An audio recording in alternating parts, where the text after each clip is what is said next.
সীমান্তে বাংলাদেশের Bayraktar টিবি-2 drone মোতায়েনের যে খবর ভারতীয় গণমাধ্যম প্রকাশিত হয়েছে তা ভিত্তিহীন এবং মিথ্যা বলে জানিয়েছে প্রধান উপদেষ্টার প্রেস উইং।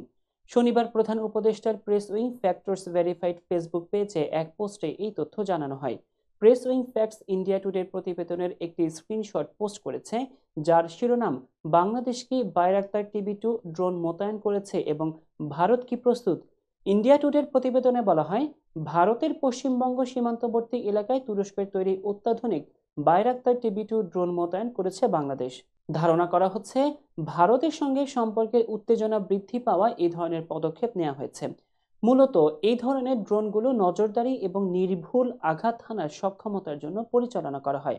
ভারতের কৌশলগত গুরুত্বপূর্ণ চিকেন নেক অঞ্চল ঘিরে এই ড্রোন মোতায়েন উদ্বেগ আরও বাড়িয়েছে। এই জন্য বাংলাদেশ সীমান্তে নজরদারি জোরদার করেছে ভারত।